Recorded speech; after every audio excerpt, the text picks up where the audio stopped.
Okay, so I'm not gonna lie. I can't be fake. I am who I am. This morning, I woke up feeling depressed. Good morning. I woke up feeling guilty. You know what? I'm gonna order some Burger King. Because last night, I came home and I found my car has been booted by my condominium for the 4th time. And this time, they said I have to pay money. And I lost it. I was wrong. Whether I like it or not, their policy is their policy. And there may have been communication issues, or I don't like booting the car. I think it's a bit extreme. And I basically just went from 0 to 100, and they had security guard came around. And I said sorry after, I paid it, and I said, sorry to juristic. And the moral of the story is I struggle with anger. But most men struggle with anger, yet we are criticized by society for being too masculine or for toxic masculinity. But the reality is we weren't taught how to experience emotions correctly. Society told us that it's not okay to cry. Society told us that the only appropriate way to express yourself is through aggression, through anger, or through violence. And the truth is that anger is always a mask for pain, for sadness. The sensation of anger, what's behind it? It's a deep sadness, a feeling of a loss of control. So anger makes you feel in control. I can hold this feeling. I'm in charge. But it's just the actual deep root of it is that you feel like a little boy that doesn't have control and is being forced to do things you don't want to do. I'm telling you, I promise you, not from just my own experiences, but because I'm a teacher, I see kids, little boys, every day, and we as educators, as a society, we're just basically saying, sit down for 8 hours and stop being bad. And so we start to internalize as boys, this frustration, right? And then it comes out as anger. And people are like, what's wrong with him? Why is he angry? And it's like, were you not paying attention? But Benjamin Franklin once said, what follows anger is always shame. And it's so true.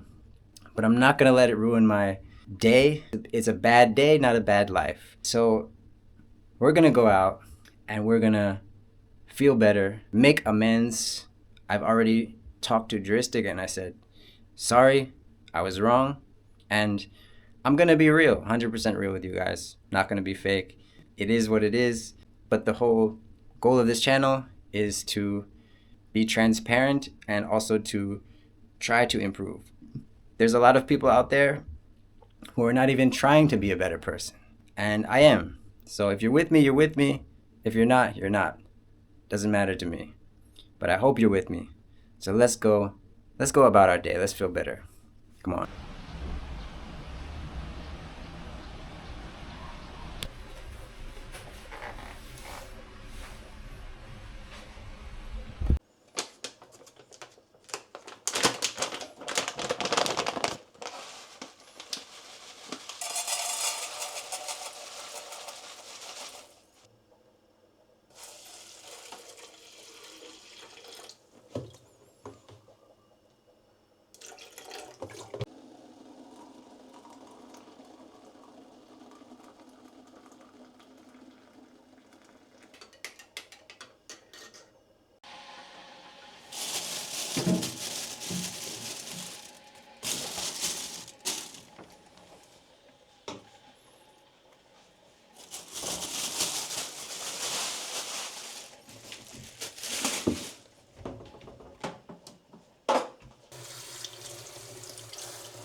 Not gonna lie, I feel a little bit awkward coming out here because I kind of caused a scene.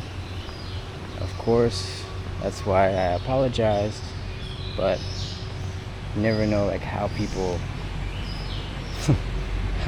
interpret your actions.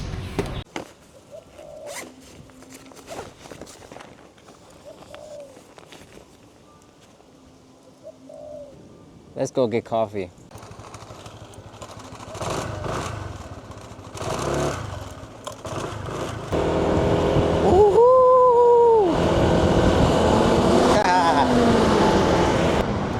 Please be advised when driving a motorcycle in Thailand, please don't drive here without proper experience in Bangkok because there's nothing like it and it's easy to lose your life.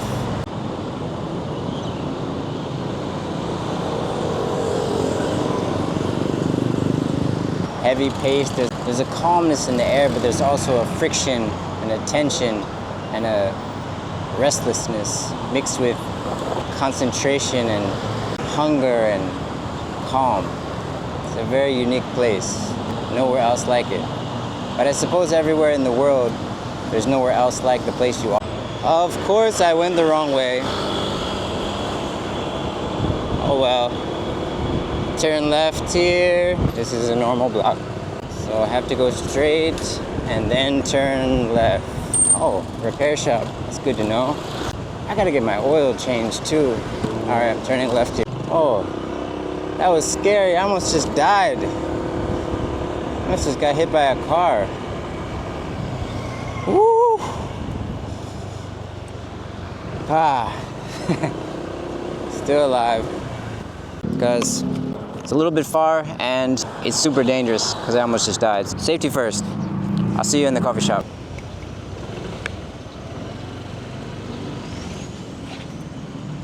Here it is again.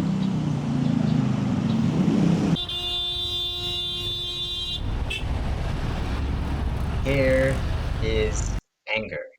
Here's the perfect example of anger in the moment. Traffic jam because some guy has decided to turn left in the middle lane, which pissed everyone off and made a 10-car traffic jam. Luckily, I don't suffer from road rage, but a lot of people do, and a lot of people have lost their lives over someone snapping and losing control because of road rage. And it's another example of a moment when you can decide to just accept it and not let it ruin your day, or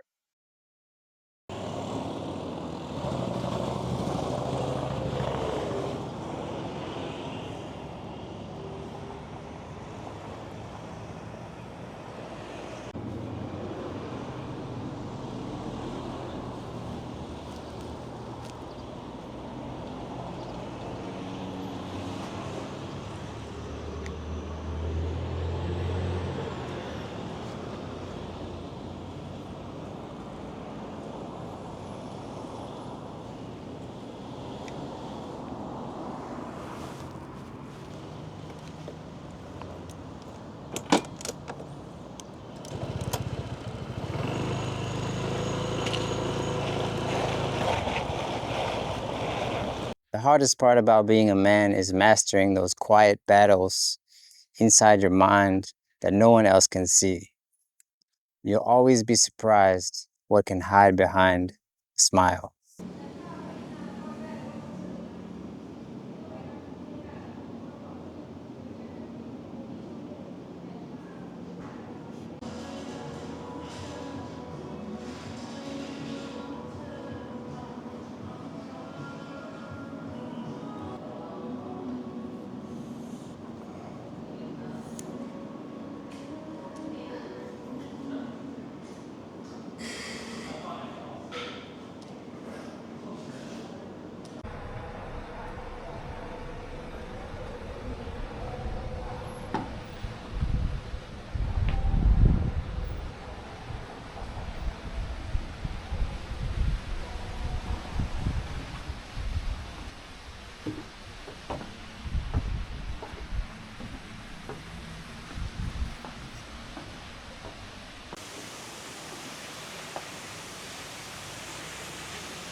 The Buddha said holding on to anger is like drinking poison and expecting the other person to die.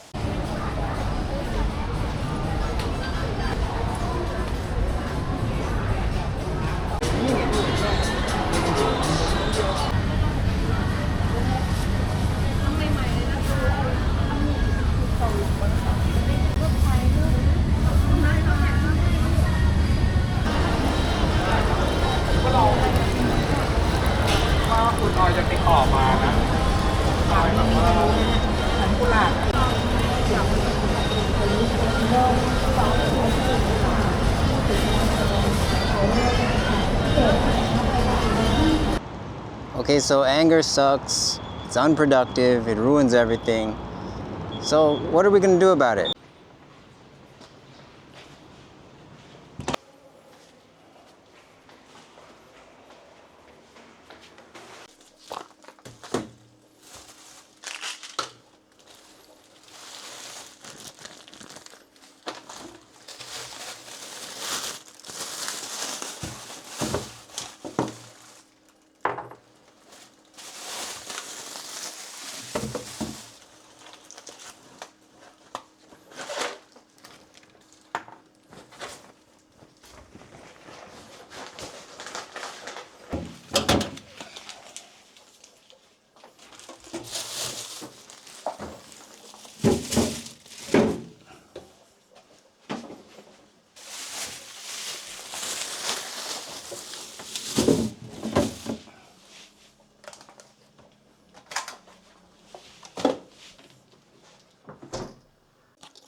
I'm never angry at children. I'm never angry at innocence. As much as kids can be annoying, like cultural differences, if I understand that someone's intentions are not bad, like their heart is in the right place, what makes me angry is injustice, cruelty, people who are mean, bullies. And I see this kind of behavior everywhere I go. This is the nature of man. And I think as a human, it's part of our obligation to resist this or to push back a little bit. There's a delicate balance between being peaceful and an advocate for yourself and also for humanity. I haven't yet mastered the perfect balance in the middle of a dog-eat-dog world, the way of the shark, and where I want to be, paradise, peace, existence, tranquility, water. But I'm realistic. I know that to exist in this world and to overcome the evil in the world, you have to acknowledge it. You have to know how to deal with it. But at the same time, it makes me angry. It makes me angry that there's massive inequality in the world. It makes me angry that there's corruption. It makes me angry that there's racism. It makes me angry that people hate each other based on who they choose to have sex with. The color of a man's skin, people hate each other for that. Who they choose to worship. This makes me mad. And even the littlest injustice, like someone being an asshole, it pisses me off. But by making these videos, I'm literally reminding myself to be mindful, to be zen. And it's helping, it's working. So I think we're on the right track. Before you roll your eyes, because I know or I understand the perspective that it's kind of a cop-out. Like, yeah, bullies anger me and inequality angers me, but it's deeper than that. And that's another thing that angers me, is when the quote-unquote like liberals or left-leaning people have now become this sort of like eternal victim where they stand behind an issue which is judged as morally correct. And so they become angry about it. But in many cases, it's just a way to put their inner anger towards something that makes them feel morally superior. And I am 100% not that. So at this point, so far in the video, I assume that I'm mostly talking to guys. And I want you to think about anger like cheating. Anger can be seductive. We can become addicted to anger. We can become addicted to drama. Because what's on the other side of that is unknown, and it may be scary. So we're more comfortable with leaning into what's familiar. Anger is like that mistress that appears appealing. Maybe there's some temptation there, but ultimately just 20 minutes, 30 minutes of deciding to be angry, of letting your anger get the most of you, can ruin your entire life. One act of extreme anger can take your life away. You can snap and kill someone, just like that one night with someone who you've cheated with can ruin everything you've built with the person that you love. My dad once gave me that example. He said, if you look at it sort of like a graph, I guess you could say, why would you risk everything you've built with someone or your entire life just for one night of temptation, or lust? It really doesn't make sense. It's not worth it. And anger is never worth it. So anger is like that illustrious mistress who you actually find out deep down behind the beauty, the sex appeal, is a complete bitch. Anger is a bitch, and she's gonna treat you wrong. She's not gonna help you. She's not there to resolve anything. She is there to ruin your life. And she has ruined many, many men. There's men in prison right now who lost their life. My teacher described anger like this. Anger is like a mother holding a baby. If your baby is crying, do you yell at your baby? Do you scold your baby for crying to make it stop crying? Or do you soothe it? Do you hum and sing and relax and be gentle with your baby? So when you become angry, the best way to transform the anger is to be aware of it and to be gentle with it and to recognize it as sadness, as innocence, as frustration, the same way we recognize the rawness of a baby or child's emotion. The worst thing you can do is push it down and repress it so it manifests passive aggressively. So I hope this helps. I know it's helped me. I appreciate it. Thank you for watching this video, and I'll see you next time. Don't be that guy.